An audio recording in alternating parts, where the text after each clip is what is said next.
Selamat datang semuanya. Pada pembahasan kita kali ini untuk pembahasan awal dari komputer terapan. Nah, di sini kita akan membahas sebuah bahasa pemrograman, di mana bahasa pemrograman di sini merupakan bahasa tingkat tinggi ya. Karena bahasa tingkat tinggi di sini itu berarti bahasa yang sering digunakan manusia, dalam artian bahasa keseharian kita seperti bahasa Indonesia, bahasa Inggris ataupun bahasa yang lainnya. Itu merupakan bahasa tingkat tinggi. Jadi HTML di sini kenapa dimaksudkan bahasa tingkat tinggi? Karena di dalamnya itu mengandung bahasa manusia. Nanti akan kita coba jelaskan. Nah, jadi langkah pertama yang perlu kita siapkan adalah kita harus siapkan dulu editornya. Nah, untuk editor yang saya gunakan atau yang saya anjurkan, kita bisa menggunakan Notepad. Jadi Notepad di sini sudah terinstall semua di semua komputer, jadi gak usah khawatir kalian harus install ataupun yang lainnya ya. Jadi ini sudah ada semua, ini sudah bawaan Windows. Beda lagi dengan yang plus++. Kalau Notepad++ di sini kita harus install dulu atau kita perlu download dulu di Google ataupun di internet. Jadi untuk saran saya, kita gunakan Notepad yang biasa aja. Oke, maka ini merupakan tampilan awal Notepad. Jadi dia hanya sebatas blank putih kosong. Oke, biar lebih terlihat, maka saya perlu rubah dulu untuk pengaturan fontnya. Baik, jadi di dalam HTML itu yang pertama ada yang dinamakan sebuah tag. Tag di sini berarti merupakan sebuah tanda di mana dalam tag itu mengandung sebuah elemen. Nah, elemen di sini karena kita sedang membahas HTML, langkah pertama kita harus masukkan dulu HTML-nya, yaitu seperti ini. Jadi ada elemen di dalam tag. Ini dinamakan sebuah elemen. Untuk tanda kurung dan buka ini dinamakan sebuah tag atau tanda. Nah, perlu diperhatikan juga dalam pembuatan sebuah source code HTML itu mengandung yang namanya bagian pembuka dan bagian penutup. Untuk awal ini dia dinamakan sebagai bagian pembukanya, dimana kalau ada pembuka pasti ada penutup. Untuk penutupnya itu sendiri dia ditandai dengan garis miring atau slash. Kita masukkan juga HTML. Jadi ini sifatnya wajib, ada pembuka dan ada penutup. Yang membedakan adalah kalau bagian penutup dia ditandai dengan sebuah garis miring. Nah, ini bagian struktur awal, ada HTML dan slash HTML. Nah, biasanya di dalam sebuah browser, nah ini juga browser ya, kita akan gunakan browser juga. Nah, untuk browsernya bisa bebas, bisa apa aja. Nah, kebetulan di sini saya menggunakan Google Chrome ataupun Mozilla Firefox. Bila kalian menggunakan yang lain nggak apa-apa, terserah. Yang penting dia bisa menampilkan kode yang akan kita buat. Itu browsernya bebas, bisa apa aja. Oke, kita kembali lagi. Nah, di sini kita sudah masukkan HTML. Nah, untuk struktur awalnya di bagian HTML itu terdapat dua bagian. Yang pertama ada bagian head atau bagian kepala. Setelah bagian kepala itu ada bagian body. Nah, hanya dua, hanya bagian kepala dan bagian badan. Nah, untuk bagian kepala itu biasanya mengandung sebuah titel atau judul. Nah, karena ini merupakan bahasa tingkat tinggi menggunakan bahasa manusia, untuk bagian kepala kita masukkan dalam bahasa Inggris, yaitu head. Jangan lupa kita gunakan penutupnya juga slash head. Oke, di bagian kepala tadi ada sebuah judul. Untuk judulnya kita masukkan di sini, kita masukkan judul dalam bahasa Inggris, yaitu title. Untuk judulnya kita masukkan dulu pertemuan 1. Jangan lupa di akhir harus kita tutup menggunakan slash title. Oke, jadi ini bagian kepala sudah kita buat tanpa badan ya. Untuk badan berarti kita harus masukkan juga sebuah tagnya. Untuk tag badan kita gunakan dalam bahasa Inggris sama, yaitu body. Jangan lupa di bawahnya kita gunakan slash body. Jadi ketika kalian diminta untuk membuat struktur awal HTML, maka ini adalah struktur awal yang sangat-sangat awal, dimana ini sebagai struktur dasarnya. Ada bagian kepala, ada bagian badan. Nah, setelah kita buat seperti ini, maka perlu kita simpan. Untuk cara simpannya, kita bisa klik file, kemudian kita bisa pilih save. Nah, biasakan ketika kalian menyimpan sebuah project HTML, kita gunakan satu folder yang sama. Jadi satu folder yang sama ini kita gunakan secara terus-menerus karena materi kita akan saling keterkaitan. Untuk ini kita masukkan foldernya, nama foldernya misalkan komputer terapan. Oke, kita simpan di dalam satu folder ini khusus. Oke, untuk file name-nya di sini formatnya masih TXT. Perlu diperhatikan karena kita menggunakan bahasa pemrograman HTML, maka teks dokumen di sini perlu kita rubah. Untuk rubahnya itu kita gunakan all files. Nah, di sini kita tambahkan misalkan pertemuan 1. Di belakangnya kita wajib tambahkan titik HTML. Nah, ini cara penyimpanan yang sangat dasar, sangat lumrah. Kalau kalian lupa, nanti akan sedikit kesulitan ya untuk menampilkan HTML-nya. Kemudian kita simpan. Oke, kita sudah simpan. Kita perlu buka file dokumen yang tadi. Oke, untuk file dokumen tadi ada di bagian komputer terapan. Oke, komputer terapan ada di bawah. Kita buka. Di pertemuan 1 kita buka. Nah, di sini formatnya sudah berubah menjadi sebuah browser Google Chrome. Kebetulan punya saya pakai Google Chrome ya. Tergantung browser kalian juga. Bisa kita klik 2 kali untuk buka.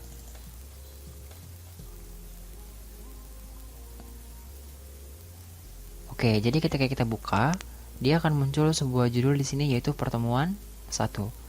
Nah, karena kita tadi memberikan judulnya itu pertemuan 1. Kalau kita rubah, misalkan kita ganti latihan HTML, kemudian kita simpan, Ctrl+S aja biar cepat. Kemudian kita refresh bagian browser yang sudah kita buka tadi. Kita refresh, maka dia akan berubah menjadi latihan HTML. Jadi konsep dasarnya seperti itu untuk pembuatan HTML. Oke, tadi kita sudah belajar elemen, kemudian ada tagnya juga. Jadi di dalam elemen itu selalu ada bagian pembuka, ada bagian penutup. Nah, ada satu hal lagi yang perlu kalian ketahui. Di dalam elemen itu terdapat atau mengandung sebuah pelengkap, di mana pelengkapnya ini disebut dengan atribut. Nah, untuk body di sini dia masih kosong. Kebetulan bodinya masih warna blank putih. Ini bisa kita atur untuk warnanya dengan penambahan sebuah pelengkap. Untuk pelengkapnya itu kita bisa masukkan di sini BG color. Nah, BG color di sini diartikan sebagai background color atau warna background atau warna latar. Jadi kita bisa rubah warnanya. Untuk warnanya kita bisa gunakan warna dalam bahasa Inggris. Contoh yang sederhana, kita gunakan warna kuning atau yellow, kemudian kita simpan dan kita refresh bagian di browsernya. Maka secara otomatis bagian background dia akan berubah menjadi warna yang kita masukkan tadi. Oke, kita masukkan dulu untuk bagian bodinya. Kita masuk ke dalam bagian judul sekarang. Ini title berbeda ya dengan judul yang akan kita buat. Untuk title ini berarti sebagai judul dari halamannya. Kalau body di dalam body ini sebagai judul artikelnya, ditandai dengan yang namanya itu H1 atau bisa dibilang heading 1.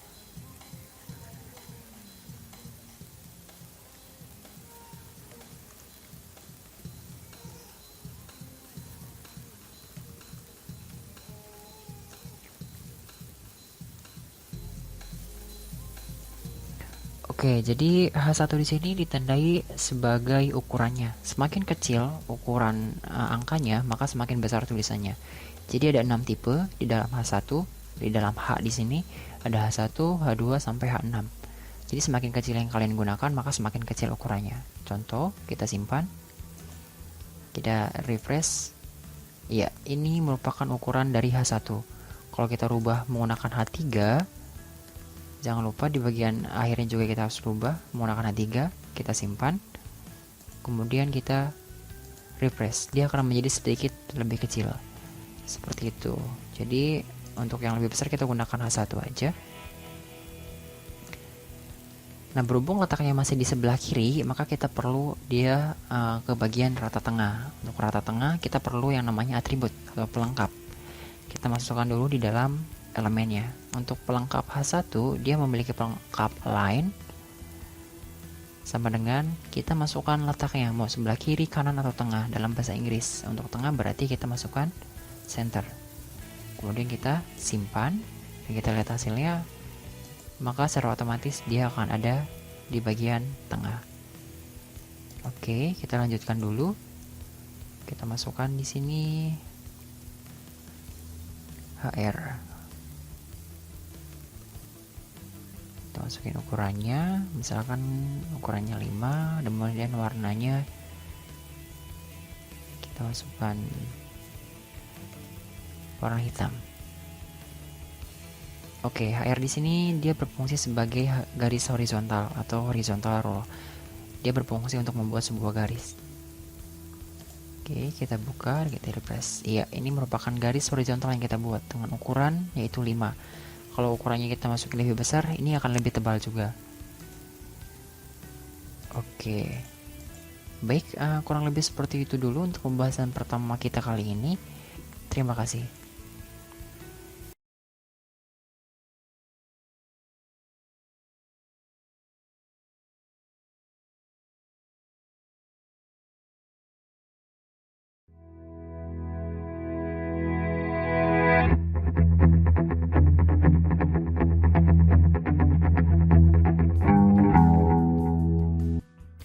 Oke, selamat datang semuanya. Pada pembahasan kita kali ini, kita akan masuk ke dalam materi pemformatan teks dan gambar. Oke, untuk filenya kita menggunakan materi yang sebelumnya, file dari materi sebelumnya. Itu ada di folder komputer terapan. Bisa kita buka. Oke, karena di sini materi gambar, jadi langkah pertama yang perlu kita siapkan adalah kita siapkan gambar yang akan kita gunakan nanti. Nah, di sini sudah saya siapkan satu gambar yang akan digunakan di dalam pengkodean HTML nanti. Baik, karena di sini ketika kita klik 2 kali, dia akan masuk ke dalam browser. Maka untuk cara opennya itu kita harus buka dulu notepadnya. Kita buka notepad. Oke, kemudian di sini kita klik file, kemudian open. Nah, untuk open di sini kita masuk ke dalam folder komputer terapan. Nah, di sini dia tidak terlihat karena di sini masih menggunakan teks dokumen atau formatnya TXT. Perlu kita rubah dulu menjadi all files. Kemudian pada pertemuan 1 kita buka, yaitu open. Maka secara otomatis living program akan kembali terbuka. Oke, untuk langkah selanjutnya kita akan masuk materi format teks dulu. Nah, untuk teks di sini sedikit hampir sama dengan Office Word yang lainnya dan yang lainnya. Jadi untuk format teks itu kita bisa gunakan paragraf atau P untuk menandakan sebuah paragraf. Jangan lupa juga ditandai dengan /P. Nah, jadi di sini kita bisa masukkan teks paragrafnya.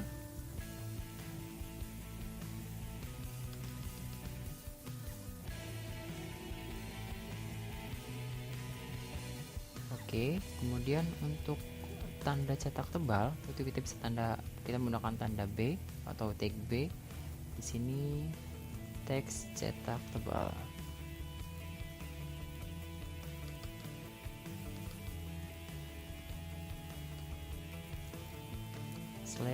/B.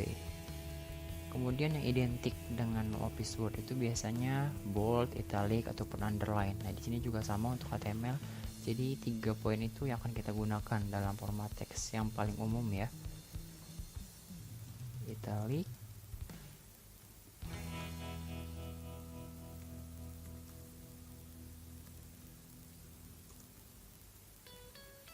jangan lupa /i. Oke, ini kurang A. Nah, untuk underline kita bisa gunakan U untuk underline teks cetak bergaris. Oke, untuk melihat hasilnya kita cukup simpan, kemudian buka folder yang tadi. Maka di pertemuan 1 kita buka menggunakan browser yaitu Google Chrome. Maka secara otomatis dia akan terbuat seperti ini. Nah, di sini ukurannya masih ukuran standar ya, jadi ukurannya cukup kecil. Perlu kita rubah dulu untuk ukuran fontnya. Nanti bisa kita gunakan tag font. Nah, ini perlu diperhatikan di sini. Jadi untuk teks paragraf, ketika kita menggunakan paragraf maka dia akan keseluruhan menjadi sebuah paragraf. Nah, berbeda dengan format teks yang di bawahnya yang cetak tebal, miring ataupun cetak bergaris. Di sini dia menyamping semua. Bagaimana caranya agar dia menjadi ke bawah? Nah, untuk ke bawah, maka kita membutuhkan sebuah tag bantuan, yaitu kita bisa gunakan yang namanya tag BR atau singkatan dari break. Break di sini berarti dia akan memisahkan dari lembar satu ke lembar selanjutnya, atau baris satu ke baris selanjutnya. BR juga. Di sini kita masukkan juga BR. Maka setiap baris dia akan memisahkan bagiannya. Jadi teks cetak tebal dia di bagian baris 1, untuk yang miring di bagian baris 2, dan bergaris dia di bagian baris 3. Kita simpan, kemudian kita refresh. Maka secara otomatis dia akan ke bawah seperti ini. Oke, untuk langkah selanjutnya tadi kita akan mengatur ukuran font. Nah, untuk ukuran font di sini sedikit berbeda ya. Jadi untuk font di sini kita bisa masukkan sebuah tag font atau tanda font. Jangan lupa ketika kita masukkan tanda font, dia harus diupdate sama, kita harus gunakan /font. Oke, di sini sudah ada. Nah, bagaimana untuk mengatur ukurannya? Untuk ukuran itu kita bisa gunakan ukuran dalam bahasa Inggris, yaitu size. Kita bisa masukkan di sini ukurannya. Ukurannya bebas ya. Tidak bisa satuan 1, 2, 3 sampai 10. Kita coba masukkan 5 dulu. Kemudian kita simpan. Oke, berarti untuk teks paragraf dia akan sedikit berubah ukurannya. Ya, seperti itu. Ini adalah ukuran font dengan tingkat ukuran 5. Nah, bagaimana jika kita ingin merubah jenis dari font itu sendiri? Nah, untuk jenisnya kita bisa gunakan sebuah atribut atau sebuah pelengkap sama seperti size temannya. Kita simpan di sampingnya aja, yaitu face. Face di sini menandakan untuk jenis yang akan kita gunakan. Nah, untuk font jenisnya bisa kalian lihat di Microsoft Office Word. Di sana banyak sekali jenis-jenis font yang bisa kita gunakan. Sebagai contoh, di sini saya akan menggunakan sebuah jenis font yang bernama Forte. Oke, kemudian untuk warnanya juga biar sekalian. Untuk warna kita bisa sesuaikan juga. Misalkan kita menginginkan selain warna hitam, berarti kita bisa masukkan di sini sebuah warnanya, color. Kita masukkan, misalkan di sini saya ambil warna merah. Hijau saja ya. Kita masukkan warna green. Oke, kita simpan. Kita simpan. Kemudian kita refresh. Maka ini adalah teks Forte dengan warna hijau. Oke, seperti itu. Jadi untuk format font ini konsepnya sama, jadi kita tinggal mengupdate tulisnya, akan kita rubah ukuran fontnya ataupun jenis fontnya seperti yang ada di atas. Jadi untuk tulisan teks paragraf dia akan berubah. Karena apa? Karena slash fontnya itu hanya sampai di dalam teks paragraf. Bagaimana jika slash fontnya kita simpan di bagian paling bawah setelah cetak bergaris? Itu bisa. Berarti ketika kita menyimpan slash fontnya itu di bagian paling bawah, maka secara otomatis cetak tebal, miring, bergaris dia akan ikut menjadi format teksnya seperti yang ada di dalam teks paragraf. Kita lihat hasilnya. Jadi untuk penggunaan slash di sini itu sangat penting ya untuk penggunaan baris akhir yang digunakan. Jadi jangan sampai kita salah menggunakan slash font seperti yang lainnya. Jadi jangan sampai kita salah menempatkan slash font di sini. Dalam artian kita harus bisa menyesuaikan dengan kebutuhan yang ada. Kita simpan, kemudian kita refresh. Maka semuanya akan menjadi sebuah teks dengan format Forte. Nah, seperti itu untuk konsepnya. Jadi kita lihat sesuai kebutuhan penggunaan slash di sini. Kalau kita menginginkan teks paragrafnya saja, berarti kita cukup simpan di bagian slash paragraf. Kalau kita menginginkan teks cetak tebalnya saja, berarti font yang di sini itu harus diawali dengan sebelum si cetak tebal. Kemudian slashnya disimpan setelah cetak tebal. Seperti itu untuk konsepnya. Kita simpan lagi, kemudian kita lihat, maka dia akan kembali normal seperti ketentuan yang kita akan buat. Oke, untuk format teks sudah selesai. Jadi untuk gambarnya, untuk gambar kita bisa gunakan sebuah tag atau tanda img atau image, kemudian src atau source, sumbernya itu dari mana. Nah, kita lihat di folder sebelumnya yang sudah kita siapkan tadi. Nah, di sini terdapat sebuah gambar dengan nama FOS1, formatnya JPG. Semuanya itu biasanya identik dengan format JPG. Jadi kita bisa gunakan JPG ataupun PNG. PNG juga bisa. Nah, untuk FOSS 1 di sini kita bisa masukkan secara langsung IMG SRC, kita masukkan namanya FOSS 1.jpg. Jangan sampai typo ya, ketika namanya dia menggunakan spasi berarti kita harus samakan dengan yang ada di bagian foldernya, yaitu FOSS 1. Jadi namanya itu harus sama dengan ketikan yang ada di dalam notepadnya. Jadi jangan sampai kita salah typo. Kalau typo nanti dia gak akan muncul di tampilan browsernya. Nah, untuk mengatur ukurannya kita bisa menggunakan dalam satuan bahasa Inggris, yaitu width untuk lebar. Nah, untuk width di sini kita bisa masukkan dalam satuan pixel. Jangan lupa kutip pixelnya, misalkan saya mau masukkan di sini 100 pixel. Kemudian untuk tingginya height sama, saya akan masukkan 100 pixel juga karena ukurannya kotak. Kemudian tutup. Oke, kita lihat hasilnya, kita simpan, kemudian kita refresh. Maka dia akan muncul sebuah gambar. Ini gambar FOSS yang saya gunakan dengan keterangan di sebelah kiri. Bagaimana jika kita ingin menyimpannya ke sebelah tengah atau ke rata tengah? Kita bisa gunakan sebuah pelengkap atau tag pelengkap. Kita bisa masukkan di sini center. Jangan lupa, karena kita ingin menyimpan gambarnya saja yang ke tengah, jadi otomatis centernya di sini hanya sampai di akhir gambar. Kita gunakan slash center. Oke, kita simpan. Maka dia akan berada di tengah seperti ini. Kalau misalkan ukurannya kurang besar, kita bisa atur lagi untuk ukurannya. Jadi jangan 100/100, tapi kita tambahkan misalkan 250 kali 250.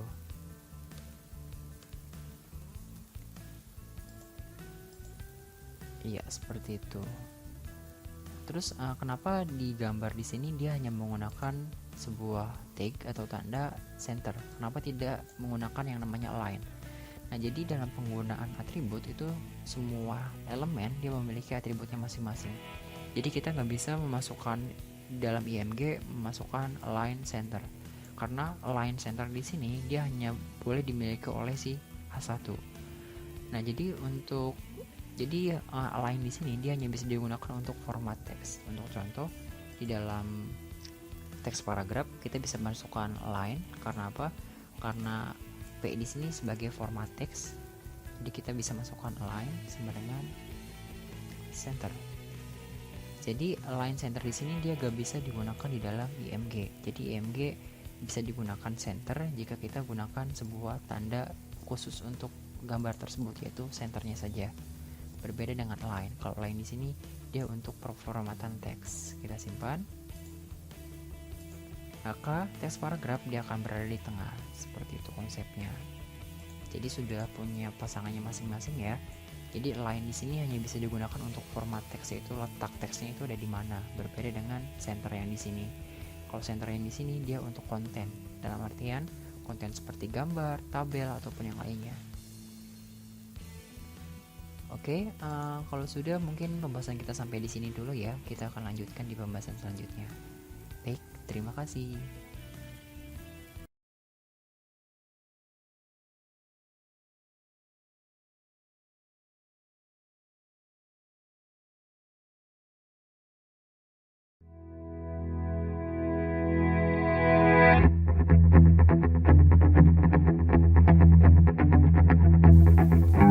Oke, selamat datang semuanya. Kita masuk ke dalam pembahasan ketiga untuk minggu ketiga. Nah, di sini yang akan kita bahas adalah masih dalam pemformatan teks lanjutan ya. Jadi untuk materi sekarang kita akan membahas sebuah tag atau sebuah tanda, yaitu marquee dan UL. Nah, untuk yang pertama kita akan bahas marquee dulu. Jadi langkah pertama yang perlu kita siapkan adalah materi minggu lalu atau materi kedua yang sudah kita siapkan. Kita buka dulu menggunakan notepad.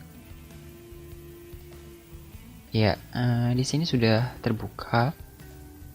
Yang sebelumnya belum ada bisa lihat di video sebelumnya ya untuk mengikuti lanjutan yang sekarang. Oke, kita lanjutkan di bagian paling bawah setelah gambar. Nah, di sini tag marquee di sini berfungsi sebagai untuk memberikan teks itu hidup atau animasi, memberikan teks itu berjalan. Oke, kita masukkan marquee. Teks ini berjalan slash marquee. Nah, jadi ketika kita memberikan sebuah aksi, sebuah tag marquee, maka teks ini akan berjalan dari kiri ke kanan dan seterusnya. Oke, kita lihat dulu hasilnya di pertemuan 2. Ya, jadi ini adalah teks yang diberikan aksi atau tag marquee. Jadi dia akan berjalan seperti ini. Jadi dia akan berjalan-jalan ya.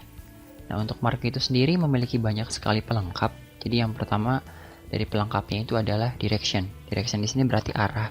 Dia akan mengarah kemana nih berjalannya. Jadi kita berikan aksi direction. Nah, direction di sini bisa dalam satuan bahasa Inggris ya. Untuk arahnya yaitu ada right, left, up atau down.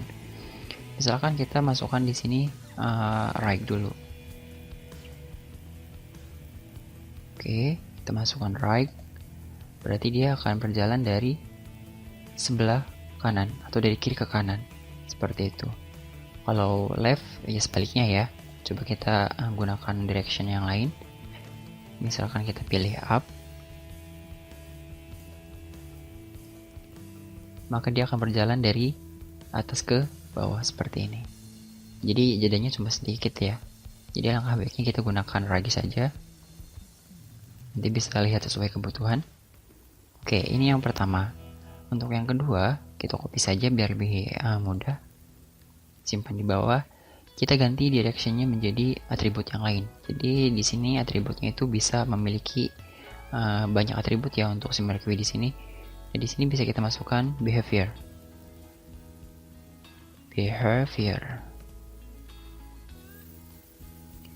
Nah, behavior di sini berfungsi untuk teksnya ini bolak-balik. Nah, bolak-balik ini sih bukan right ya. Right ini kan untuk direksi. Berarti kita harus ganti di sini menggunakan alternate. Nah, alternate di sini berfungsi untuk membuat si teks ini bolak-balik.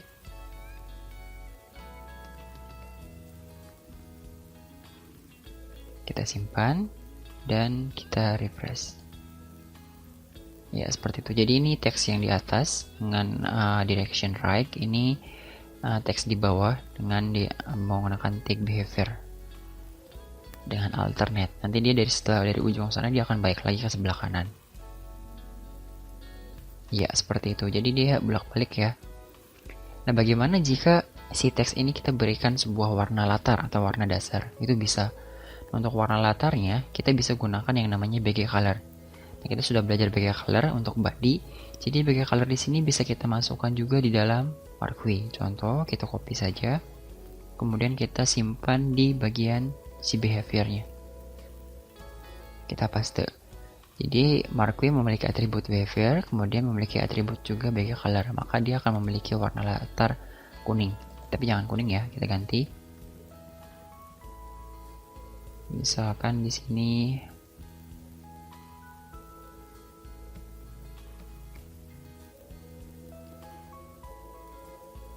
kita masukkan merah dulu, coba.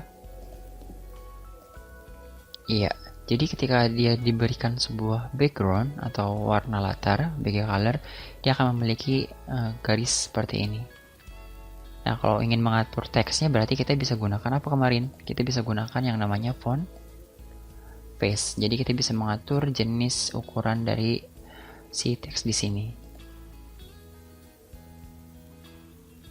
Nah, kemudian di dalam marquee juga dia memiliki beberapa pelengkap yang lain. Yang pertama ada scroll delay. Scroll delay di sini berfungsi untuk Jadi dia itu akan ada durasi delay beberapa detik. Itu bisa. Tapi yang dibutuhkan yang paling umum adalah yang ini. Oke, untuk marquee kurang lebih seperti ini ya fungsinya. Nanti bisa lihat sesuai kebutuhan saja. Kebutuhan kita seperti apa. Jadi ini untuk menampilkan informasi aja. Jadi biar lebih sedikit menarik, diberikan aksi animasi atau gerak-gerak ke sana ke sini. Oke, untuk selanjutnya kita berikan pemisah dulu. Kita gunakan HR. horizontal rule untuk memisahkan. Kita berikan HR di sini. Oke, sekarang kita masuk ke dalam materi OL dan UL. Jadi OL di sini itu dimasukkan adalah order list. Jadi order list itu secara turut datanya akan berurutan. Jadi istilahnya itu kalau di urut itu numbering, ada angka 1, 2, A, B, C, dan seterusnya. Nah, jadi di dalam HTML juga memiliki pelengkap seperti itu dengan tagnya itu order list.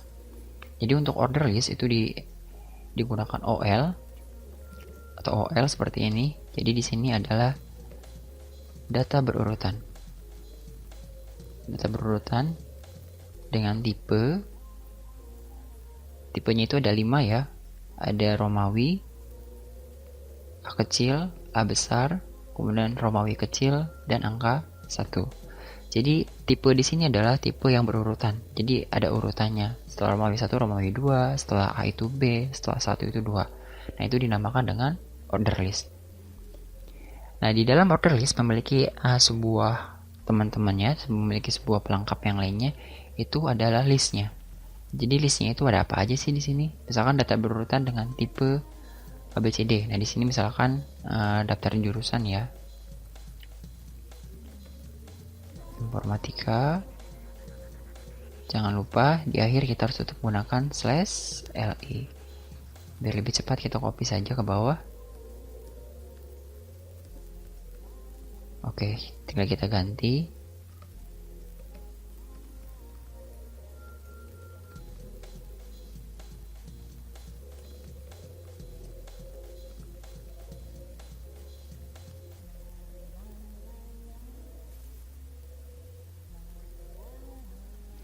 Oke, ini untuk contoh saja ya, kita gunakan 4 jurusan yang ada di Unindra.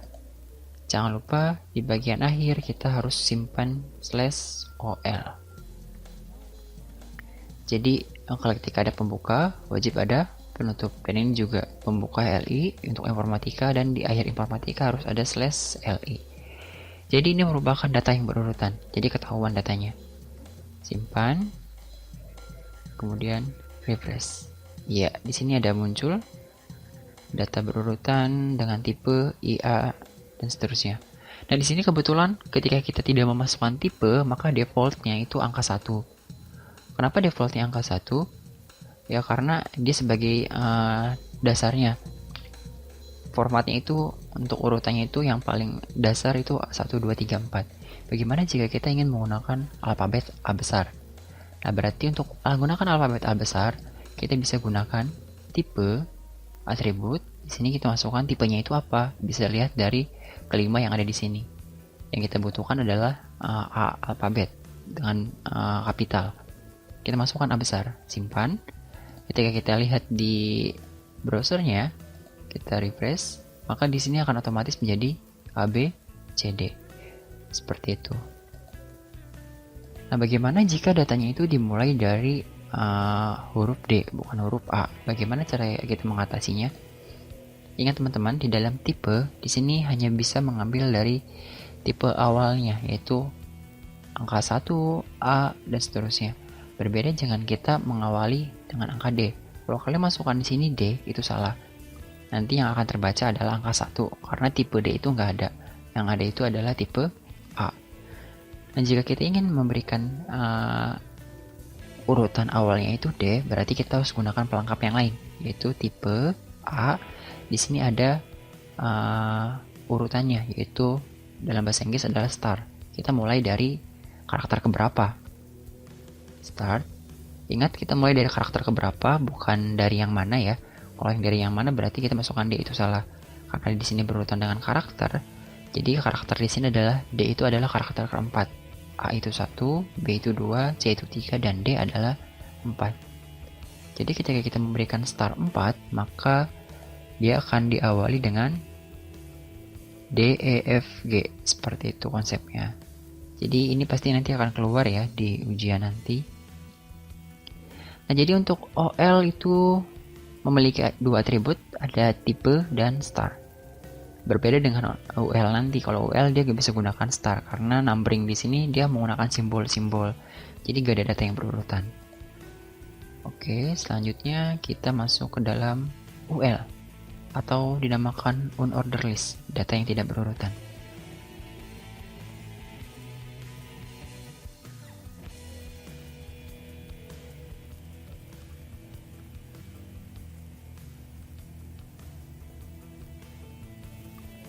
Ada 3 untuk tipe di dalam UL. Yang pertama ada circle, disk, dan square. Circle itu berarti bulat ya, di situ ada bolongannya, kemudian square itu berarti kotak. Oke, kita masukkan circle, disk, dan di sini ada square.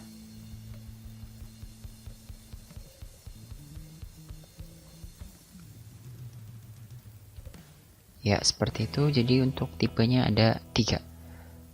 Nah, setelah diawali UL, berarti kita wajib memberikan yang namanya LI atau list. Untuk listnya kita bisa copy dari atas saja. Kita copy, simpan di bawah UL. Jangan lupa di akhir kita harus masukkan /UL. Kita simpan. Jadi nanti akan ada perbedaannya dari penggunaan data berurutan dengan tipe Romawi, alfabet, ataupun angka. Di sini menggunakan simbol. Simbolnya ada 3, circle, disk, dan square. Kita simpan dulu, Ctrl+S, kemudian kita refresh di bagian browsernya. Oke, jadi ini menggunakan defaultnya itu bulatan hitam ya, berarti dia sebuah disk. Jadi untuk data OL dan UL dia memiliki default. Untuk OL defaultnya itu angka 1, untuk UL defaultnya itu disk, jadi bulatan hitam seperti ini. Misalkan kita ingin merubah tipenya menggunakan kotak atau square, berarti kita tinggal tambahkan saja di bagian UL. Di sini kita tambahkan tipe. Tipenya itu berarti kita masukkan square. Kelebihan square seperti itu, kemudian kita simpan dan refresh. Maka di sini akan berubah menjadi kotak. Bisa kita lihat ya, ya di sini berubah menjadi kotak. Bagaimana jika di dalam UL kita masukkan sebuah star di sini? Itu nggak akan berpengaruh karena dari 1, 2, 3, 4 bentuknya semuanya sama. Jadi nggak akan berpengaruh kita menggunakan tipe star. Nah, jadi seperti itu konsep dari penggunaan OL dan UL.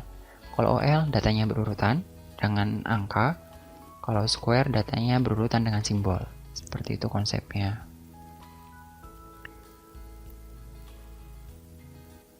Oke, kurang lebih seperti ini dulu untuk pembahasan kita kali ini. Silahkan kalau yang ditanyakan bisa bisa berikan kolom di.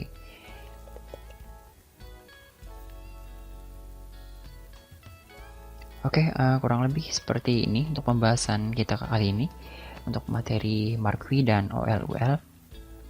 Jika ada yang ditanyakan silahkan berikan komentar di kolom komentar. Baik, sampai berjumpa di lain waktu. Terima kasih.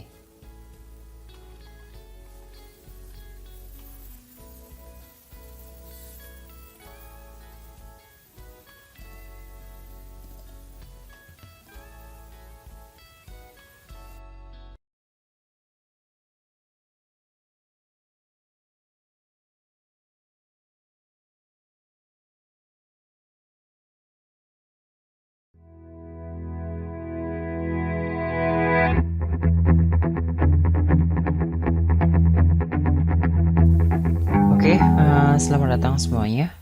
Untuk pembahasan kita kali ini, kita masih masuk ke dalam komputer terapan ya, dengan materi HTML. Nah, untuk kali ini, kita akan membahas sebuah materi dalam HTML, yaitu pembuatan sebuah tabel. Nah, jadi langkah yang perlu kita siapkan adalah kita akan membuat sebuah tabel sesuai ketentuan yang ada, atau sesuai kebutuhan kita. Langkah pertama, jangan lupa kita siapkan bahannya terlebih dahulu. Ini ada bahan dari video sebelumnya atau dari pertemuan sebelumnya. Kita buka dulu menggunakan Notepad.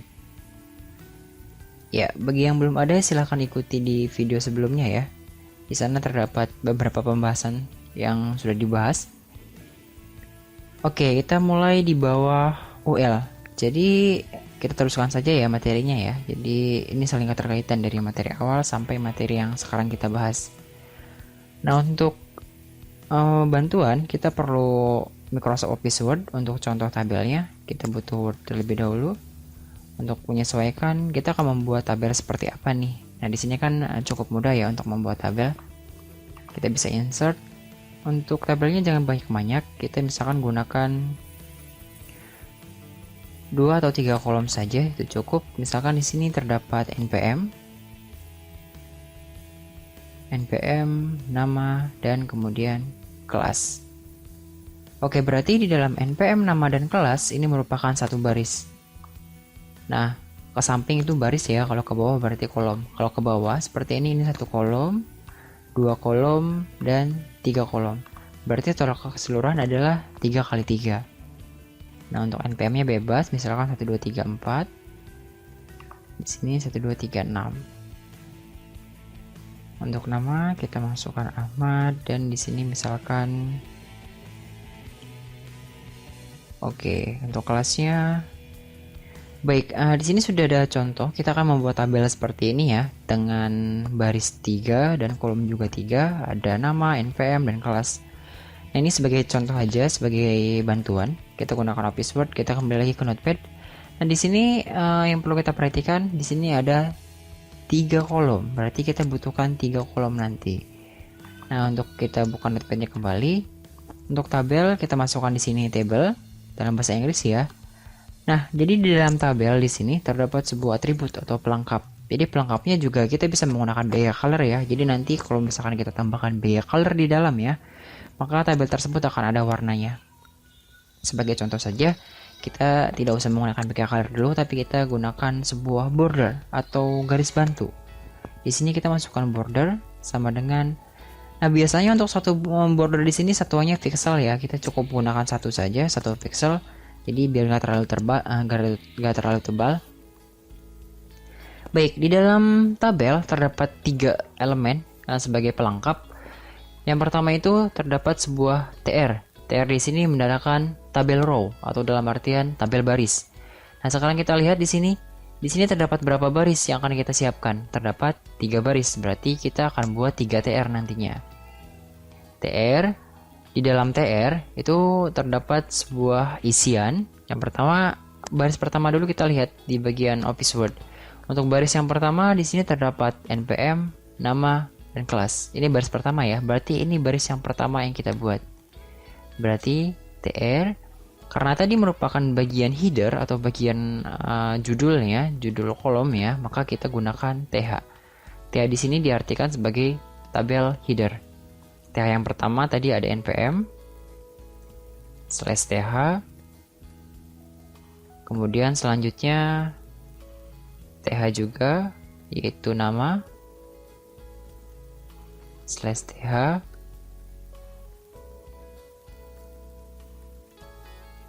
kemudian ada kelas /th juga. Jangan lupa di akhir kita harus tutup menggunakan /tr. Nah, jadi yang perlu kalian pahami adalah ini merupakan satu baris kesatuan sesuai dengan tabel yang akan kita buat tadi. Terdapat npm, nama, dan kelas. Jadi di sini buatnya per satu baris ya. Jadi kita gak bisa buat secara langsung seperti di Office Word. Nah, untuk di HTML sedikit berbeda. Nah, jadi kita cukup copy saja bagian yang ini. Kita copy, kemudian paste. Berarti ini baris yang kedua. Baris yang kedua di sini berarti ada isian datanya. Isian datanya berikut ada npm, Ahmad, dan x2a. Berarti di sini isian data yang perlu kita masukkan di baris yang kedua. Nah, jadi tadi terdapat 3 elemen ya. Yang pertama ada tr, yang kedua ada th, dan yang ketiga untuk isian data itu ditandai dengan td. Berarti TH di sini dikhususkan untuk si bagian judul saja, yaitu si npm, nama, dan kelas.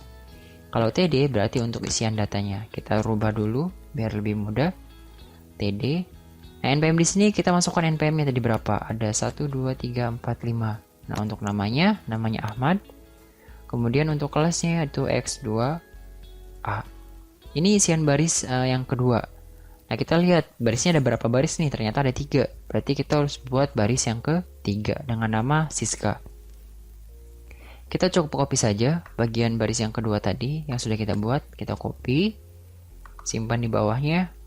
Nah, tinggal kita rubah bagian datanya, npm-nya, dan bagian nama. Kebetulan kelasnya sama ya, Siska. Oke, kita simpan. Jangan lupa di akhir, jangan lupa ya, di sini terdapat tabel, berarti di bawah harus kita gunakan slash tabel.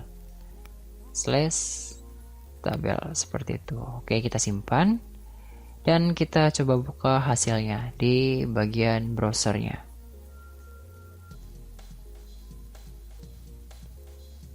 Oke, tabel di bagian bawah ya. Iya, di bagian paling bawah. Di sini sudah terbuat tabelnya. Nah, kebetulan dia masih di bagian rata kiri. Bagaimana jika ingin ke rata tengah? Nah, untuk rata tengah berarti kita bisa gunakan sebuah tag atau tanda. Di sini tabelnya bisa kita gunakan align ya. Align sama dengan center. Tergantung kebutuhan kita. Kita mau menyimpan tabelnya di bagian sebelah mana nih? Mau di bagian tengah, kiri, atau kanan? Oke, di bagian tengah. Iya, nanti dia akan muncul di bagian tengah. Baik, perhatikan di sini kenapa datanya kecil, karena isian datanya sedikit. Bagaimana jika isian datanya banyak, maka secara otomatis dia akan menyesuaikan ukuran yang kita masukkan. Oke, di sini sudah terdapat beberapa data ya. Nah, jadi yang perlu kalian ketahui, di sini terdapat perbedaan dari penggunaan TH dan penggunaan TD. Bedanya, kalau TH dia secara otomatis jenis ukurannya, jenis teksnya itu akan cetak tebal dan rata tengah. Berbeda dengan TD, kalau TD dia cetaknya biasa dan rata ke sebelah kiri. Jadi itu perbedaannya ya antara TH dan TD. Nah, misalkan coba kita rubah dulu isian datanya agar sedikit lebih banyak, kita gunakan nama lengkap. Oke, nanti secara otomatis si bagian nama yang tadinya kecil seperti ini dia akan menyesuaikan. Jadi dia akan sedikit lebih lebar, ya seperti itu. Nah, ini dia terlihat perbedaannya. Kalau kita gunakan TH, dia otomatis di tengah, sedangkan kalau kita menggunakan TD, dia akan dibagi sebelah kiri atau rata kiri. Ya, seperti itu ya konsepnya untuk penggunaan TH dan TD. Nah, jadi dalam pembuatan tabel, ini yang perlu kita butuhkan. Nah, misalkan tadi kita bicara soal BG Color, kita bisa saja memasukkan BG Color di sini di bagian tabelnya. Maka kalau kita masukkan BG Color di bagian tabel, maka secara keseluruhan akan berubah warna dasarnya. Kita masukkan BG Color, karena warnanya kuning ya, di warna dasarnya berarti kita gunakan putih saja. Kita gunakan white, kita simpan, kemudian kita refresh. Maka keseluruhan tabelnya akan berubah menjadi warna putih. Bagaimana jika kita hanya menginginkan di bagian kolomnya saja, si NPM, nama, dan kelas. Bagian ini akan kita rubah warnanya, itu bisa. Nah, kita lihat kebutuhan sesuai kebutuhan ya. Jika NPM, nama, dan kelas yang perlu kita rubah, berarti kita tinggal rubah saja di bagian TH-nya. TH, BG Color. Nah, di sini kita bisa masukkan, misalkan warnanya kita masukkan green. Kita masukkan green. Berarti kalau semuanya, berarti kita harus simpan di seluruh TH yang ada. Ya, seperti ini. Kita masukkan BG Color semua, green, kemudian simpan. Jangan lupa di bagian browsernya kita refresh, maka dia akan berubah menjadi warna hijau. Nah, ini untuk contoh isian data yang sedikit ya. Kalau nanti isian datanya banyak, maka dia akan menyesuaikan ukurannya. Jadi seperti itu konsep penggunaannya. Oke, kita perbesar dulu, kita zoom biar sedikit terlihat ya di bagian tabelnya. Oke, sudah sedikit lebih terlihat. Nah, untuk tabel sendiri dia memiliki sebuah atribut juga, jadi nggak hanya border, align, ataupun BG Color ya. Jadi ada beberapa atribut yang lainnya sebagai pelengkap. Ada cell padding, ada cell spacing, itu untuk mengatur tata letak dan ukuran dari si tabelnya. Tapi itu tidak terlalu kita butuhkan ya. Yang kita butuhkan yang paling umum adalah yang sering kita jumpai, itu seperti ini untuk konsepnya. Nah, kita kembali lagi ke Office Word ini sebagai bantuan. Nah, bagaimana jika si NPM dan nama kita satukan? Kita merge centerkan. Oke, kita merge centerkan di sini untuk contoh aja ya. Kita merge center. Ya, berarti di sini sudah menjadi gabungan nama dan NPM. Kita gabung seperti ini. Kemudian kita simpan ke bagian rata tengah. Oke, jadi di sini sudah kita gabungkan ya untuk kolomnya. Kita menggunakan merge center kalau di Office Word. Nah, kalau di HTML bagaimana konsepnya? Jadi di dalam HTML terdapat sebuah atribut pelengkap yang menyatakan kita bisa memodifikasi tabel yang sudah kita buat. yaitu ada call span dan row span. Untuk call span sendiri, dia memiliki fungsi sebagai penggabungan kolom. Seperti yang kita butuhkan tadi, kita akan menggabungkan kolom nama dan npm. Sedangkan untuk row span berarti dia menggabungkan barisnya. Nah, di sini kita lihat kebutuhannya. Karena kita menggabungkan nama dan npm, berarti yang perlu kita call span adalah si npm atau salah satunya. Boleh npm atau boleh nama. Nah, jadi kita simpan di bagian color. Di sini bisa kita simpan call span sama dengan. Nah, kita lihat yang kita gabungkan itu ada berapa kolom. Nah, karena npm dan nama itu terdiri dari 2 kolom, maka kita masukkan di sini 2 kolom. Jangan lupa, ini sudah kita gabungkan ya, berarti namanya pindah ke bagian atas, nama dan npm. npm dan nama maksud saya. Oke, npm dan nama. Berarti nama di sini perlu kita hilangkan terlebih dahulu. Kita hilangkan karena sudah kita gabungkan di bagian baris yang pertama atau si kolom yang pertama. Kita simpan. Maka secara keseluruhan npm dan nama di sini dia akan menjadi satu kesatuan. Contoh, kita lihat hasilnya ya. Iya. Maka npm dan nama dia akan menjadi satu seperti ini. Itu konsepnya. Jadi yang perlu kalian ingat cukup sederhana. Kalau call span itu ke samping, kalau row span itu ke bawah. Nah, sekarang kita lihat kebutuhan yang ada. Nah, di sini untuk barisnya itu yang menyatakan data yang sama itu yang mana? Nah, untuk menyatakan data yang sama, di sini terdapat data kelas. Kebetulan kelasnya Ahmad dan Siska di sini sama, yaitu X2A. Berarti untuk X2A kita bisa gabungkan menggunakan merge center. Nah, untuk merge center di sini di dalam HTML, berarti yang perlu kita butuhkan adalah yaitu penggunaan si row span.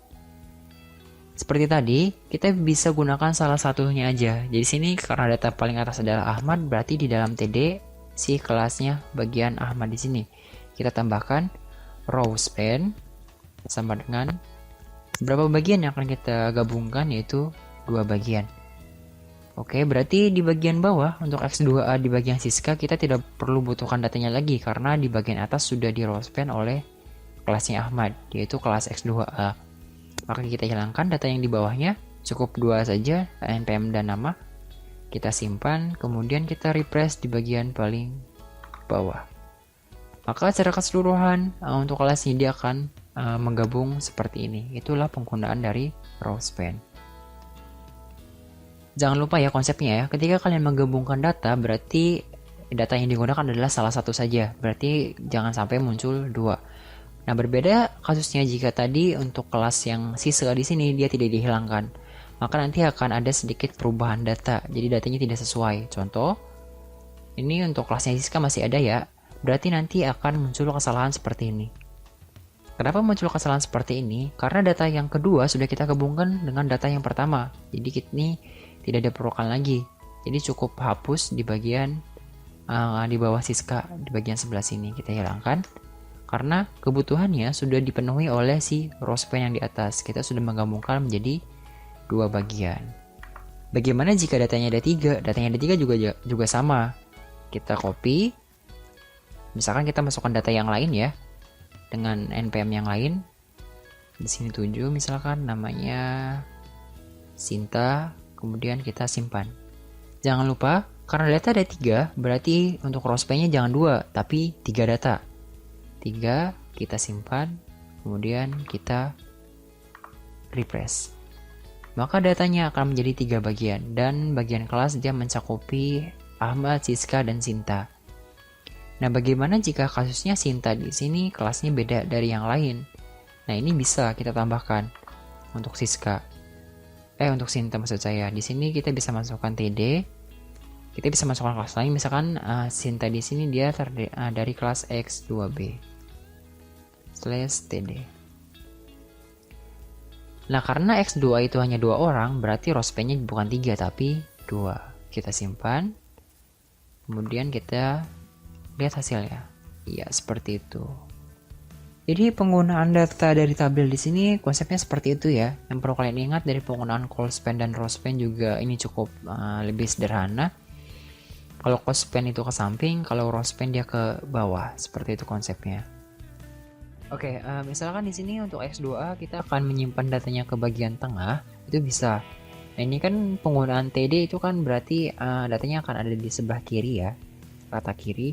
Bagaimana jika kita yang menginginkan menggunakan TD tapi di rata tengah. Berarti kita tambahkan atribut baru yaitu align sama dengan kita simpan datanya dia mau ke bagian sebelah mana, yaitu bagian center. Kita simpan align center, kita refresh. Nah, maka si X2A dia ada di bagian tengah seperti ini. Oke, kurang lebih seperti itu ya untuk pembahasan materi tabel kita kali ini. Jadi penggunaannya itu cukup sederhana, dari penggunaan tabel, kemudian penggunaan cold span dan row span, pembagian BG color, kita bisa menyesuaikan dengan kebutuhan. Jangan lupa dalam pembuatan tabel dia membaca per satu baris. Nah, untuk bagian judul kolom kita bisa gunakan TH, untuk isian data kita bisa gunakan TD. Dalam satu baris dia menggunakan TR. Oke, kurang lebih seperti itu untuk pembahasan kita kali ini. Kurang lebihnya mohon maaf. Terima kasih semuanya.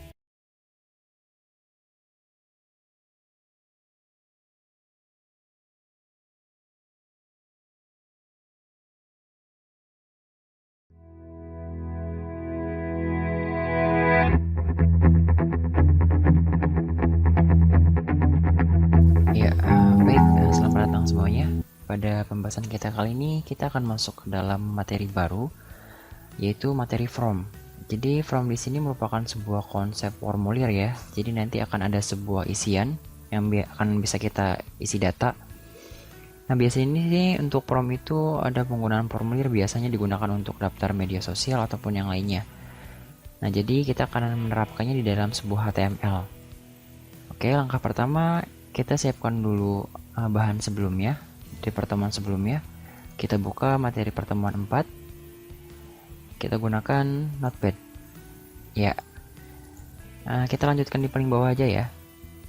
Bagi yang belum ada silahkan ikuti video sebelumnya, jadi biar tidak tertinggal. Jadi saling keterkaitan dari video pertama sampai video yang sekarang itu semuanya saling keterkaitan. Oke, untuk materi from di sini konsepnya cukup sederhana. Jadi langkah pertama yang perlu kita siapkan adalah kita gunakan dulu elemen from. Iya, jangan lupa di bawahnya juga harus ada slash from. Jadi ini sebagai awalan, seperti konsep tabel yang lainnya ya. Jadi harus ada bagian pembuka dan bagian akhir penutup, yaitu slash from. Jadi di dalam from memiliki banyak sekali atribut dan tentunya ada elemen juga sebagai pelengkapnya. Yang pertama ada masukan atau input. Jadi ini merupakan tipe awal yang sering sekali digunakan di dalam HTML. Yang pertama itu ada elemen input, kemudian ada elemen submit dan ada elemen reset. Jadi itu fungsinya sedikit berbeda. Jadi untuk yang pertama kita akan gunakan tipe input dulu. Nah, input di sini sebagai contoh kita akan masukkan studi kasus yang sederhana ya. Jadi sebagai input nama kita bisa masukkan nama di sini. Nama, kemudian kita masukkan input sebagai elemennya. Nah, jadi di dalam input terdapat tipe yang dapat kita gunakan. Nah, tipenya di sini apa? Karena sebagai nama berarti dia hanya sebatas teks biasa. Berarti untuk tipenya kita masukkan type untuk atributnya. Tipenya di sini adalah teks. Untuk identitasnya kita bisa masukkan sebuah pelengkap juga yaitu name. Ini sebagai variabel saja ya. Jadi variabelnya di sini yaitu sebagai nama. Jadi nama di sini itu bebas. Ini untuk variabel saja biar ketika mencari datanya itu lebih mudah. Jadi untuk konsep itu seperti itu. Apalagi misalkan datanya banyak seperti ini ya. Jadi banyak sekali listing program. Jadi ketika kita mencari dia cukup mudah. Kita tinggal panggil variabelnya saja maka dia langsung tertemu. Jadi untuk from di sini input tipenya teks dan memiliki variabel yaitu nama. Kita tutup seperti ini konsepnya. Oke, input type text seperti itu. Yang kedua kita masukkan untuk tipe yang berbeda. Jadi ada kasus yang lain untuk input yang berbeda itu ada penggunaan dari password. Oke, karena ini jenisnya berbeda ya. Password itu kan biasanya ketika kita masukkan sebuah kata sandi atau password, maka dia akan muncul bulatan hitam atau bintang-bintang. Jadi tulisan ataupun angka tidak terlihat. Nah, di sini penggunaan inputnya, jadi bukan teks, tapi dia menggunakan sebuah tipe, yaitu password. Jadi tipenya dia tidak terlihat, karena kita menggunakan tipenya itu password. Jangan lupa untuk variabelnya kita gunakan, ini nggak wajib ya, kita boleh gunakan variabel ataupun tidak itu nggak masalah. Tapi biasanya untuk input tipe itu biasanya menggunakan variabel name juga. Oke, untuk variabelnya di sini bebas, bisa kata sandi misalkan. Oke, yang kedua setelah nama dan password ada tipe yang lainnya. Kita akan masukkan 4 tipe dulu untuk penggunaan input. Yang di sini untuk sebagai contoh kita masukkan jenis kelamin. Nah, di sini penggunaan tipe di sini dia menggunakan jenis kelamin itu kan ada dua ya, perempuan dan laki-laki. Nah, ini tipe radio. Radio itu sebuah button pilihan. Nanti kita bisa pilih salah satu. Oke, jangan lupa kita masukkan dulu inputnya. Input type sama dengan. Nah, untuk tipe pilihan seperti tadi kita bisa gunakan radio. Radio di sini merupakan tipe jenisnya ya, radio. Kemudian name-nya sebagai variabelnya apa, yaitu jenis kelamin. Nah, yang berbeda ketika kita gunakan tipe radio, di sini harus terdapat sebuah nilai atau value. Jadi value-nya itu apa di dalamnya? Value-nya adalah yang pertama kita masukkan laki. Kemudian setelah itu kita masukkan datanya laki. Ya. Untuk yang kedua, kita tinggal copy saja bagian yang ini. Jangan lupa kita kasih tik 2 ya, biar lebih rapi dan mudah. Oke, kita copy bagian input type-nya. Kemudian simpan di bawah. Dan jenis kelamin untuk variabelnya tetap sama jenis kelamin. Untuk value-nya kita ganti di sini perempuan.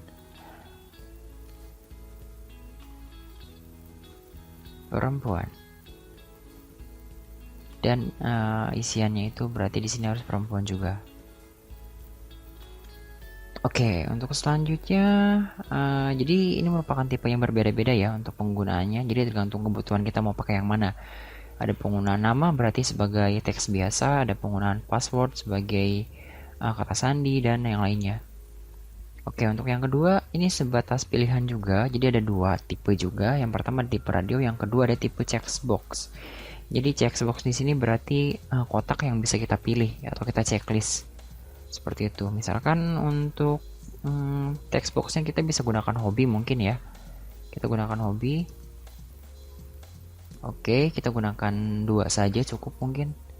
Input type sama dengan di sini kita masukkan check box. Jangan lupa kita tambahkan variabelnya, name-nya mungkin sebagai hobi. Oke, kita masih bisa masukkan value juga ya. Value-nya misalkan yang pertama itu hobi kita apa sih? Misalkan berenang. Oke, di sini harus masuk juga. Ya, cukup bikin satu saja, kita tinggal copy paste. Biar lebih mudah penggunanya. Paste, misalkan di sini membaca. Mungkin 3 cukup ya. Kita copy lagi. Kemudian kita simpan di bawahnya. Jangan membaca, misalkan menulis. Oke, untuk selanjutnya karena di jenis kelamin harus ada bagian yang kita cek, maka di sini harus kita cek ya dengan cara yaitu dia harus ada bagian cek seperti itu. Oke, kita masukkan cek. Jadi nanti yang terpilih itu yang pertama laki-laki. Setelah laki-laki dia hanya bisa pilih salah satu saja, seperti itu konsepnya. Oke, kita simpan dulu. Kita coba lihat bagian HTML-nya di dalam browser.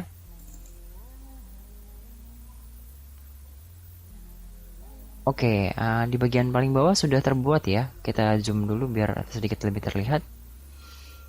Nah, jadi di sini penggunaan formnya sudah terlihat dari penggunaan nama, password, jenis kelamin, dan lain-lain.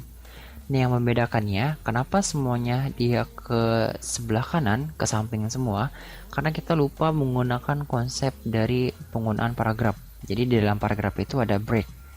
Break itu untuk memisahkan baris satu dan baris selanjutnya. Berarti setelah bagian nama, kita perlu break dulu. Setelah bagian password, kita perlu break. Dan setelah bagian jenis kelamin, kita juga perlu break. Seperti itu. Oke, berarti di akhir di sebelah sini kita harus masukkan BR ya. Kita masukkan BR, kita copy biar lebih cepat. Oke, untuk kata sandi juga kita break. di bagian paling bawah, di bagian perempuan kita break juga. Untuk hobi, karena dia paling bawah berarti nggak perlu kita break ya. Kita simpan dan kita refresh, lihat hasilnya. Maka secara otomatis dia akan ke bawah semua. Oke, untuk melihat datanya kita bisa masukkan datanya di bagian nama. Misalkan kita masukkan nama di sini. Oke, ini untuk input tipenya itu teks ya. Berbeda dengan password. Ketika kita masukkan password, maka secara otomatis dia akan hitam seperti ini. Jadi isian datanya tidak terbaca. Nah, untuk jenis kelamin ini kita bisa pilih salah satu karena kita menggunakan formulasi cek yang di sini. Kalau ini tidak ada, maka kita bisa pilih dua-duanya. Konsepnya seperti itu. Nah, berbeda dengan hobi, karena nggak ada bagian cek, maka kita bisa pilih secara keseluruhan. Hobi kita bisa tiga-tiganya, berenang, membaca, ataupun menulis. Ya, seperti itu konsepnya. Baik, kalau muncul sebuah pertanyaan, kenapa bagian nama dan password di sini tidak rata? Karena di bagian prompt, mereka akan mengikuti bagian rata kiri. Kalau kita ingin membuat bagian nama dan passwordnya ini rata dan yang lainnya rata, maka kita perlu bantuan yaitu tabel. Itu konsepnya nanti di pembahasan selanjutnya. Jadi pembahasan kita kali ini adalah penggunaan konsep dasar dari from di dalam HTML. Oke, untuk bagian input tab itu sudah dijelaskan semua. Jadi ini yang paling umum digunakan untuk tipenya. Ada tipe text, password, radio, ataupun checkbox. Sebenarnya ada banyak ya, nanti mungkin masuk ke pembahasan selanjutnya. Jadi biar pembahasan yang pertama sebagai basicnya atau dasarnya lebih mudah dipahami. Nah, itu untuk bagian input. Untuk bagian elemen yang lainnya, jadi terdapat sebuah elemen submit. Jadi submit di sini berarti kita mengirimkan data atau memasukkan sebuah data. Oke, karena kita mau menambahkan bagian baris baru di bawahnya, kita tambahkan BR dulu untuk break. Oke, untuk selanjutnya kita bisa masukkan input type. Type-nya di sini merupakan sebuah tipe yang berbeda, yaitu tipenya submit. Kenapa dikatakan submit? Karena itu merupakan bagian yang akan kita kirimkan atau mengirimkan data yang sudah kita masukkan tadi. Kita bisa masukkan name sebagai variabelnya. Variabelnya yaitu kirim. Nah, di sini sama seperti yang lainnya, ada value. Value itu berarti nilai yang digunakannya, yaitu value-nya itu apa? Yang nanti ada di bagian tulisannya itu apa? Oke, untuk value-nya di sini bisa kita masukkan nilainya yaitu misalkan kirim. Kirim dengan kapital ya. Oke, seperti itu cukup. Kemudian untuk yang kedua, kita bisa copy saja biar lebih mudah. Kita copy, simpan di bawahnya. Input tipenya kita ganti, bukan submit, tapi reset. Oke, untuk name-nya berarti batal. Kemudian value-nya batal. Atau cancel, mungkin boleh ya.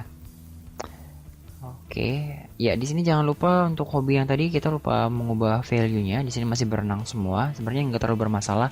Ini sebatas pemberian nilai saja. Jadi bisa kita rubah juga sesuai kebutuhan dan sesuai isian data yang ada. Oke, kita sesuaikan dulu. Di sini menulis. Oke, kita simpan terlebih dahulu dan kita lihat hasilnya. Iya, di sini sudah muncul dua button yang bisa kita gunakan. Jadi ceritanya ketika kita masukkan sebuah data ataupun password yang lainnya, nah ketika kita klik kirim, maka dia akan mengirimkan data yang sudah kita masukkan.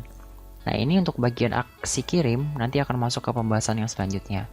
Berbeda dengan batal, ketika kita memberikan isian data secara keseluruhan, ketika kita klik batal, maka dia akan mereset semua data yang sudah kita masukkan tadi. Jadi itu konsep penggunaan dari masukkan input. Jadi ketika kita masukkan data,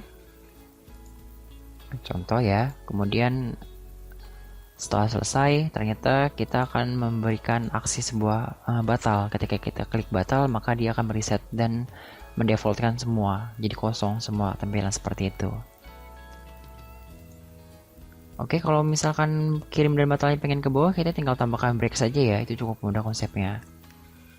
Ya, seperti itu mungkin untuk pembahasan kita kali ini. Jadi ini merupakan bagian teknik awal dari penggunaan from. Jadi mungkin bisa dipahami dari penggunaan tipe-tipenya saja. Ini bisa bicara soal kebutuhan saja ya. Ini yang paling biasa digunakan. Nah, untuk pembahasan selanjutnya kita akan coba membuat from dengan fungsi dari tabel itu sendiri. Jadi nanti fromnya sedikit lebih rapi, seperti itu. Oke, kurang lebih seperti itu untuk pembahasan kita kali ini. Terima kasih semuanya.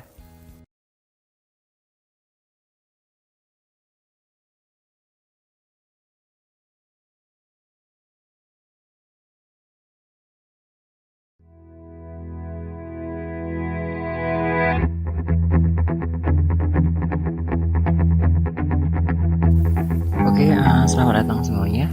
Kita akan melanjutkan pembahasan minggu lalu, di mana kita sudah membahas sebuah konsep penggunaan dari from atau isian inputan sebuah data. Nah, di sini masih menggunakan konsep from biasa ya, jadi dia sedikit kurang tidak rapi. Nah, jadi di sini kita akan menerapkan sebuah konsep di mana kita akan menerapkan konsep tabel juga. Jadi biar mereka punya bagian kolomnya masing-masing. Dimaksudkan biar ketika kita membuat isian data seperti ini, dia akan sesuai arahnya atau sesuai dengan ukuran dan ketentuan yang akan kita buat. Oke, selanjutnya kita akan masuk ke dalam pembahasan from terlebih dahulu. Ada sedikit penambahan di mana kita akan menggunakan sebuah aksi select option. Nanti ada sebuah pilihan combo box. Nah, untuk contoh di sini kita akan gunakan kotak saja. Kota, kemudian ada bagian select. Kita pilih bagian yang mana saja yang akan masuk ke dalam sebuah pilihan. Kemudian ada opsi atau option. Opsinya itu apa saja. Nah, untuk contoh kota, kita akan gunakan kota-kota yang di Indonesia. Misalkan Jakarta, kemudian slash option. Kita buat juga opsi selanjutnya. Kita gunakan 4 opsi saja.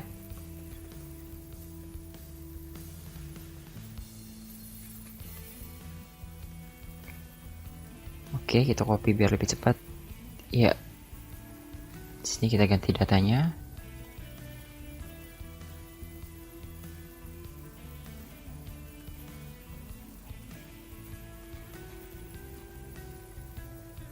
Oke, berarti di akhir harus kita tutup gunakan slash select.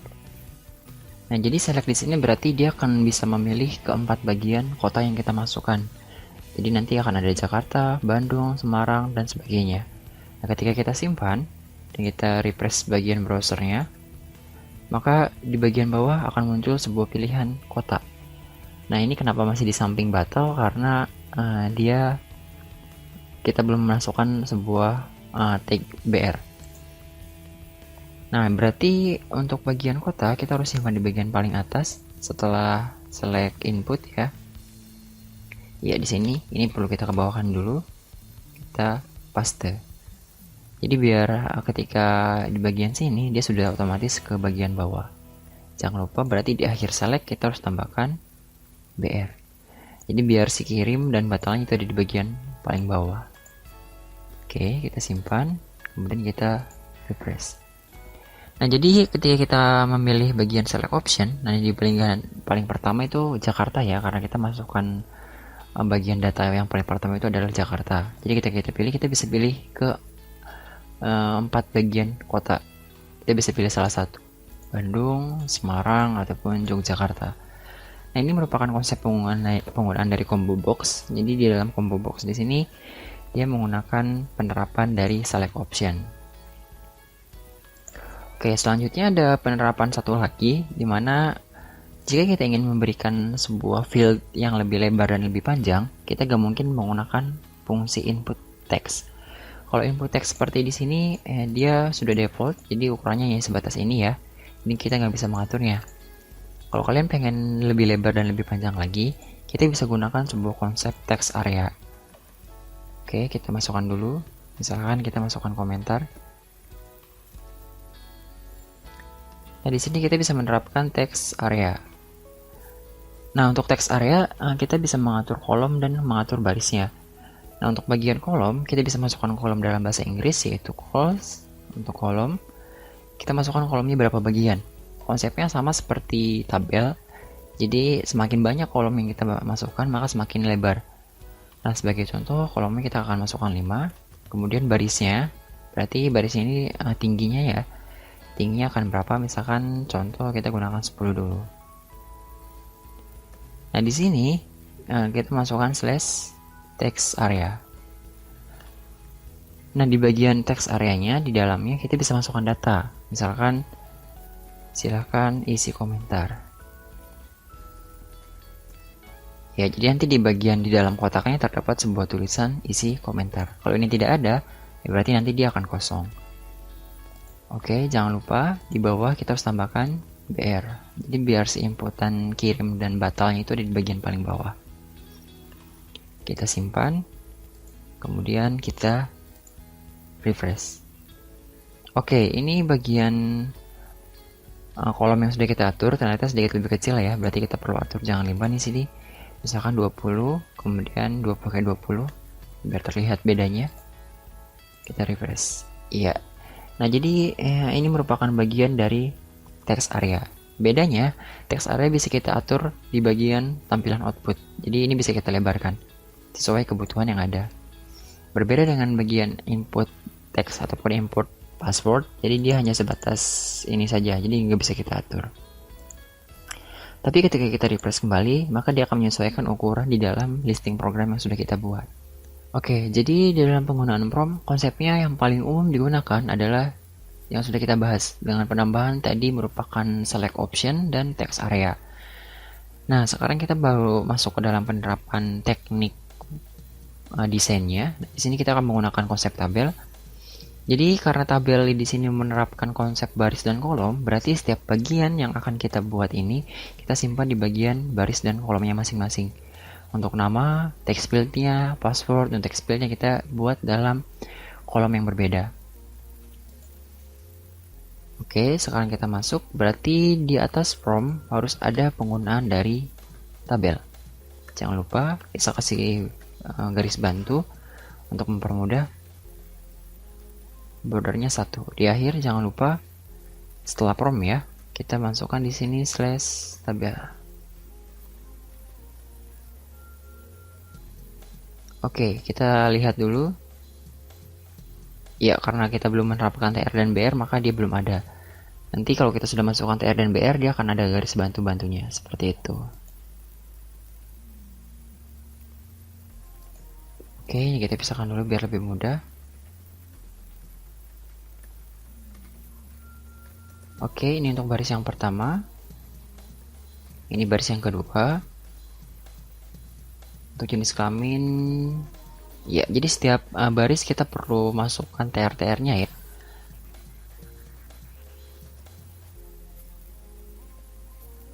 Ya, untuk bagian kota juga kita harus masukkan TR, yaitu tabel row, berarti barisnya. Untuk komentar juga sama, kita masukkan TR. Nah, untuk submit dan batal, karena dia satu baris, berarti kita harus masukkan juga TR-nya. Jangan lupa kita harus menerapkan di bagian akhir. Kita harus gunakan slash TR. Kita copy, biar lebih cepat. Oke. Nah, kalau kita menggunakan konsep dari tabel, berarti kita tidak perlu atau tidak membutuhkan yaitu yang namanya BR. Jadi BR bisa kita hilangkan. Kenapa kita gunakan BR sebelumnya? Karena sifatnya default, jadi dia akan mengikuti ke samping, ke kanan semua. Jadi kita wajib menggunakan BR. Kalau tabel kan sudah ada bagian per barisnya, jadi kita gunakan slash TR saja. Berarti di bagian paling akhir sini untuk BR kita rubah, gunakan slash TR. Di bagian sini juga. Kemudian di bagian paling bawah, ya, slash TR dan TR satu lagi. Di bagian akhir kita harus gunakan slash TR. Nah, setelah gunakan slash TR seperti ini, kita tinggal mempecah bagiannya. Oh, ini masih ada BR ya, kita hilangkan. Oke, kita masukkan di sini TD. Nah, untuk TD itu berarti tabel data. Nah, untuk karena di sini nama dan inputnya itu berbeda, berarti kita harus buat dua TD ya. Ini TD yang pertama untuk nama, kemudian TD yang kedua untuk inputnya. TD nama kita gunakan slash TD, dan di sini juga TD. Di bagian akhir kita masukkan juga slash TD. Nah, jadi teknik penulisannya seperti itu. Jadi ini untuk satu baris kita pisahkan nama dan inputnya. Berlaku juga untuk password. Kita masukkan TD. Kalau kita gunakan TH, nanti dia akan cetak tebal ya. Jadi itu konsepnya sedikit berbeda lagi. Karena kita masih gunakan inputan data biasa, berarti kita gunakan TD saja. Oke, di akhir jangan lupa, oh ya di sini jangan TH, tapi TD. Oke, jadi semuanya kita buat seperti ini ya, biar lebih mudah kita pisahkan per barisnya. Jadi ini untuk nama, ini untuk password, dan untuk jenis kelamin juga sama. Kita masukkan TD.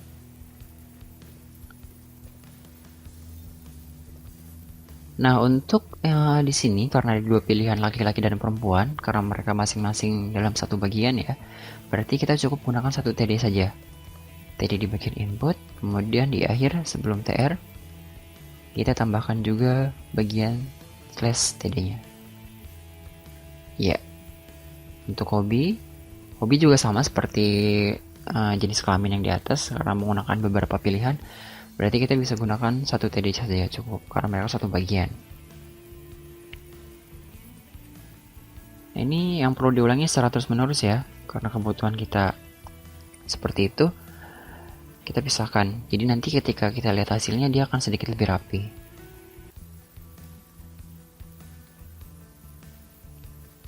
Oke, di sini kita masukkan TD. Ya, satu lagi untuk kota dan komentar. TR kota TD, kemudian di bagian sini harus slash TD. Kalau kita menggunakan TD-nya cuma satu dan kita gabung, nanti hasilnya sama saja seperti sebelumnya. Jadi bagian nama dan text field-nya harus kita pisah dan harus memiliki TD-nya masing-masing. Oke, di bagian akhir sini kita harus gunakan slash TD. Satu lagi untuk komentar, sama seperti bagian-bagian sebelumnya. Text area sebelum TR.